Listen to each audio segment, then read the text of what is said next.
લઈને રાજ્ય પોલીસ વડાને રજૂઆત કરવામાં આવી છે। પાટીદાર યુવતી પાયલ ગોટી ડીજીપી ઓફિસ પહોંચી છે। તેમની સાથે એડવોકેટ આનંદ યાજ્ઞિકની ડીજીપી સાથેની મુલાકાત પણ છે। પોલીસ કર્મીઓ વિરુદ્ધ ડીજીપીને પાયલ ગોટી તરફથી રજૂઆત કરવામાં આવશે। 3 પોલીસ કર્મીઓને સસ્પેન્ડ કરવામાં આવી ચૂક્યા છે, જેમાં જ્ઞાનીબેન ઠુમ્મર અને મનહર પટેલ પણ હાજર રહ્યા છે।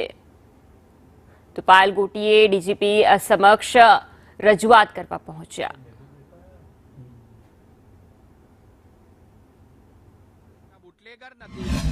અને આ લોકોએ અનેક ગુના નથી કર્યા, એક પણ ગુનો આ લોકોના નામે નોંધાયો નથી।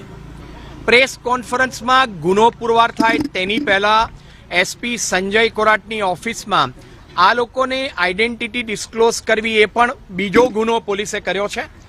કારણ કે આ રીતે તહોમતદારોને ગુનો પુરવાર થાય તેની પહેલા લોક સમક્ષ, છાપા સમક્ષ અને મીડિયા સમક્ષ મૂકવા તે તેમની આબરૂ લૂંટવા સમૂહ છે।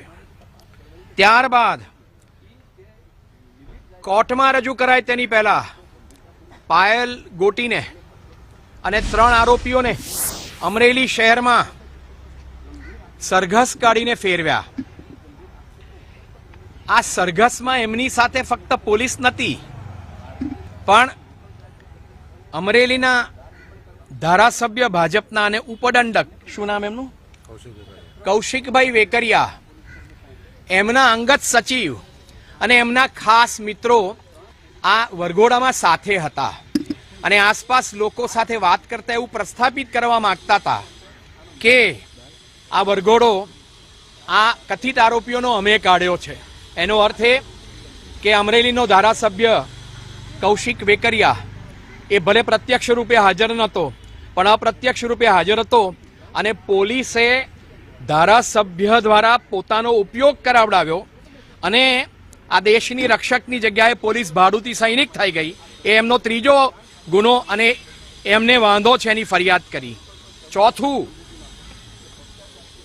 કે પાયલબેનને પોલીસ કસ્ટડીમાં પેલા ઘંટીના પટ્ટા હોય જેને દંડા સાથે બાંધે અને આ શસ્ત્ર ફક્ત તમને એલસીબી અને એસઓજી દરેક જિલ્લામાં જોવા મળે, એનાથી એને મારી। અન્ય તહોમતદાર મનીષભાઈ વાઘસિયા, જેમની ઓફિસમાં આ દીકરી કામ કરે છે, એને પણ બેરહેમીથી એની હાજરીમાં માર્યો અને એની જરૂર નથી। શાને માટે માર્યા? અને અગત્યનું ત્યાં પણ છે કે એને જ્યારે મારી એ ઉપરાંત એસપીએ આ બહેન જે જગ્યાએ નોકરી કરે છે એ વ્યક્તિને, બીજેપીનો પીઢ કાર્યકર છે, તેને માર્યો ત્યારે પણ બીજેપીના ધારાસભ્યના બધા મિત્રો ત્યાં હાજર હતા। એટલે એસપી સાહેબ અને ધારાસભ્યના મિત્રો ત્યાં હાજર હતા। એટલે આ એસપી સાહેબ છે તે ભારતની સરકાર માટે કે બીજેપીના ધારાસભ્ય માટે કામ કરતા હતા અને તેને માર્યું, તેનો એક બીજો ગુનો બને છે જે અમે રેસ કર્યો। અને ત્યાર પછી કોર્ટમાં જુઠ્ઠું બોલ્યા કે અમે 28મી તારીખે 4 વાગે આ લોકોની ધરપકડ કરી છે। અમે કહ્યું કે સાહેબ, કોર્ટમાં જુઠ્ઠું બોલવું એ ઇન્વેસ્ટિગેટિંગ ઓફિસર માટે ગુનો કહેવાય અને આ લોકોની આ દીકરીને અને અન્યોને પકડ્યા 27મીની રાત્રે અને કહ્યું છે કે 28મી સાંજે 4 વાગે પકડ્યા છે। એટલે અમરેલીની પોલીસે કોર્ટને પણ ગેરમાર્ગે દોરી એ ગુનો બને છે। આ ઉપરાંત દીકરીને જ્યારે રિમાન્ડ પૂરા થયા અને જેલમાં મોકલી આપી ત્યારે ફરિયાદી અને ધારાસભ્યના મિત્ર અને વકીલ એના કહેવાને કારણે, અમરેલીના એક જાણીતા વકીલ છે, કહેવાને કારણે ધારાસભ્યના બહુ જ નજીકના મિત્રોએ ભેગા થઈને દીકરીના પિતાને પોતાને ત્યાં બોલાવ્યા અને વિડીયો કરાવડાવ્યો કે અમરેલીના ધારાસભ્યમાં અમને કોઈ પ્રશ્ન નથી, એ ખૂબ સારું કામ કરે છે અને